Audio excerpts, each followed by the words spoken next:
Un prophète a récemment annoncé un message puissant, un grand jugement de Dieu sur la nation. Il s'est directement adressé à l'ancien président Joseph Kabila et à l'actuel président Félix Tshisekedi. Selon lui, cette parole divine pourrait apporter la paix au pays, à condition que ces deux leaders majeurs s'y soumettent avec humilité. Pendant ce temps, la tension continue de monter en RDC. De nombreuses révélations troublantes circulent, mettant Joseph Kabila sous les projecteurs. Il aura fallu qu'il quitte le pouvoir pour que certaines vérités éclatent. Dans un climat marqué par la trahison et les rivalités, les accusations et condamnations s'enchaînent, parfois au détriment de la véritable justice.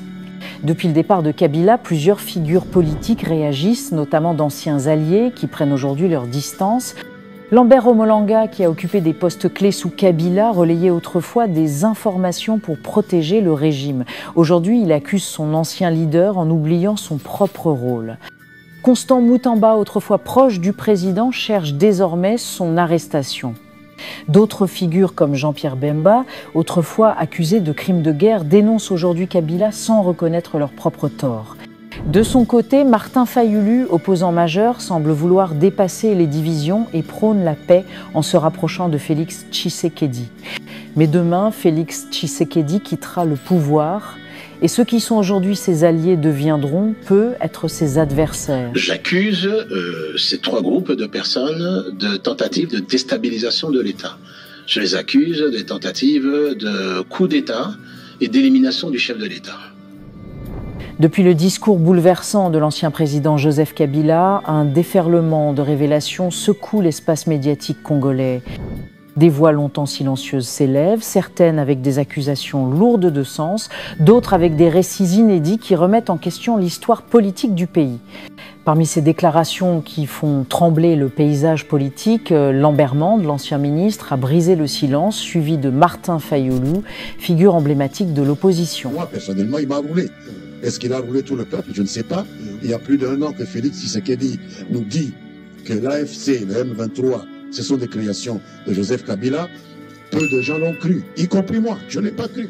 Aujourd'hui, un autre acteur majeur entre en scène avec des révélations encore plus étonnantes et jamais divulguées depuis l'accession de Joseph Kabila au pouvoir. Face à une crise politique qui gangrène le pays et à l'insécurité persistante dans l'Est, les figures politiques actuelles et les anciens barons du régime Kabila ne peuvent plus rester muets. Les critiques fusent, accusant l'ancien président de mauvaise gouvernance et de décisions qui auraient précipité le pays dans l'instabilité. Mais au-delà de ces révélations fracassantes, une question demeure. Pourquoi ces révélations surgissent-elles maintenant, après que Joseph Kabila ait quitté le pouvoir? S'agit-il d'une tentative de séduction envers l'actuel président Félix Tshisekedi afin d'obtenir des faveurs politiques ou d'un véritable sursaut de vérité pour le bien du pays? Alors que les tensions montent, Jean-Pierre Bemba, ancien ministre de la Défense, aujourd'hui vice-premier ministre et ministre du Transport et des Voies de Communication, fait irruption dans le débat avec des déclarations explosives. Dans une émission télévisée, Bemba a affirmé que Joseph Kabila ne serait pas le fils biologique de Laurent-Désiré Kabila, mais plutôt un agent rwandais infiltré. Il a également lancé de graves accusations contre Moïse Katumbi, l'ancien gouverneur du Katanga, affirmant qu'ils auraient conspiré contre la vie du président Félix Tshisekedi. Mais ce n'est pas tout.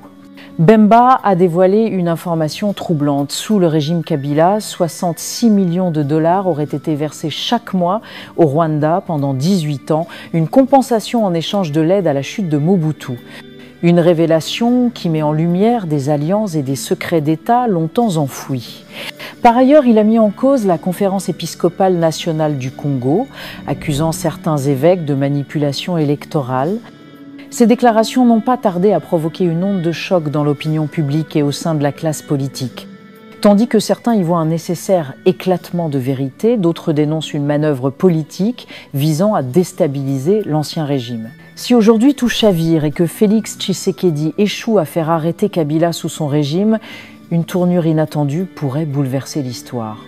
Imaginez un retour de Joseph Kabila aux commandes du pays, la balance du pouvoir s'inverserait brutalement et il deviendrait presque inévitable que l'ancien président cherche à faire incarcérer son successeur. Un renversement saisissant où les rôles s'échangent et où la justice devient un instrument du pouvoir. Les tensions sont vives et l'avenir politique du pays semble plus incertain que jamais. Alors ces révélations sont-elles un coup de tonnerre annonçant une recomposition politique ? Ou ne sont-elles qu'un jeu d'influence dans les hautes sphères du pouvoir congolais?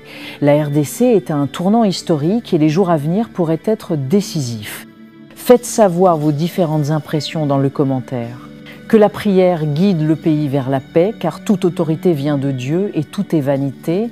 Cette prophétie, transmise par la bouche d'un serviteur de Dieu, pourrait bien se réaliser. Suivons ensemble la prophétie et faites savoir vos impressions. Donner une prophétie sur le président Joseph Kabila. Et je veux m'adresser spécialement au président Félix du Congo. Écoutez très bien. Dites au président Joseph Kabila de jouer la diplomatie de l'Éternel, d'avoir la crainte de l'Éternel et de ne pas s'impliquer ni d'Adam ni d'Ève dans la division du Congo. Le Congo est pour les Congolais et les Congolais ont besoin de la paix. Et plusieurs personnes meurent chaque jour.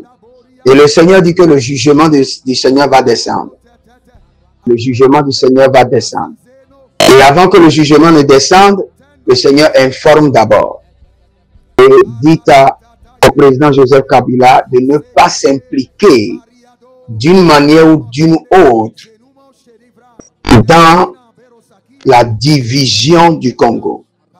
Et j'aimerais dire au président Félix, le trône s'affermisse avec de rigueur. Les enfants de Dieu croient que il faut gérer ce monde avec l'Esprit de Dieu. On ne gère pas ce monde avec l'Esprit de Dieu. On gère ce monde avec l'esprit de ce monde. Lorsque vous êtes sur le trône et quelqu'un veut détruire votre règne, prenez la personne, emprisonnez la personne. Les gens vont crier, ils vont se calmer. Prenez la personne. Vous voyez, dans le monde, quand vous voyez les chrétiens sont au pouvoir, ils gèrent le trône avec beaucoup de lassitude. Il manque de fermeté. Nous avons eu le cas de mon ancien président au Bénin. Le président Yaïbouni était très bien, mais il lui manquait de fermeté. Quand le président Talon est venu, le président Talon a montré au président Yaïbouni qu'on gère le trône avec fermeté. Sans fermeté, les gens vont te renverser. Le trône serait dans tes mains, mais tranché et partagé. Donc, dites au président Félix du Congo que le Seigneur dit, j'ai le pouvoir avec fermeté. C'est vrai que la situation est complexe, mais tous ceux qui sont impliqués ou tous ceux qui peuvent renforcer la guerre ou la division, prends-les et mets-les sous surveillance. Enferme-les en prison. Donc, dites au président Joseph Kabila de ne pas s'impliquer d'une manière ou d'une autre dans la guerre, dans la division du Congo, mais de contribuer à la paix. Sinon, le jugement va descendre. Et ce jugement serait terrible. Ce serait la prison. J'aimerais encore prier pour le Congo. Père, dans le nom de Jésus, que tous ceux qui sont impliqués dans la division, dans les guerres au Congo, Seigneur, expose-les, expose-les. Et que les ressources qu'ils sont en train d'utiliser pour financer la guerre, que ces ressources maintenant soient détruites au nom de Jésus. Nous rétablissons la paix au Congo. Nous rétablissons la paix. Quand j'étais en train de prier maintenant, j'ai vu beaucoup d'autorités qui sont indirectement connectées même au pouvoir en place, mais qui ont porté des masques. Ils ont porté des masques. J'ai vu plus de 16 personnes qui ont porté des masques. Cela veut dire que d'une manière ou d'une autre, ils sont impliqués dans ce qui se passe dans la division, mais ils sont connectés au pouvoir en place. Mais ils sont des traîtres. Que leur masque tombe et que leur identité soit exposée. En quelques jours, vous allez entendre que les identités de ces gens sont exposées. Au nom de Jésus-Christ de Nazareth. Attention, toutes ces déclarations doivent être prises en compte, car lorsque Dieu envoie son prophète, aucune de ses paroles lui retourne sans pourtant accomplir ce dont il a été envoyé. Que pensez-vous sur cette révélation? Ces messages impliquent généralement l'inspiration, l'interprétation ou la révélation de la volonté divine concernant le monde dans lequel vit le prophète et les événements à venir. La prophétie met à nu les pensées du non-croyant. Elle révèle ce qu'aucun homme ne peut savoir. Elle montre ainsi l'origine divine de la prophétie et pousse le non-croyant à tomber face contre terre devant Dieu. La prophétie est donc un moyen utilisé par Dieu pour la croissance numérique de l'Église. En ce temps de la fin où tout le système semble être corrompu, dans un monde où nous sommes face à des prédations, ce monde a besoin de réconfort d'une personne qui parlera à la part du Seigneur et qui apportera les révélations authentiques pour préserver son peuple contre le mal. Ces déclarations que vous venez de suivre seraient en quelque sorte comme une révélation prophétique pour préserver du danger du mal à venir, mais bien évidemment d'inciter les peuples d'implorer la grâce divine sur toute la nation. Or le Seigneur, l'Éternel, ne fera rien, qu'il ne révèle son secret à ses serviteurs les prophètes. Et comme il est écrit dans une portion d'Écriture, il en va de même pour ma parole, celle qui sort de ma bouche. Elle ne revient pas à moi sans effet, sans avoir fait ce que je désire et rempli la mission que je lui ai confiée. Livre d'Ésaïe, chapitre 55, verset 11.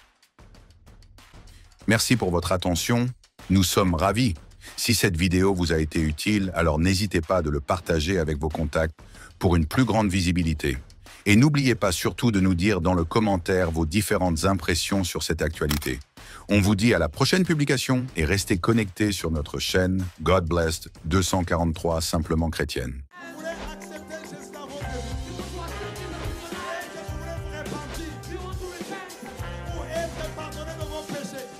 C'est pourquoi, mes amis, vous ne pouvez pas croire dans un prophète qui vient, qui dit que lui, il est le chemin.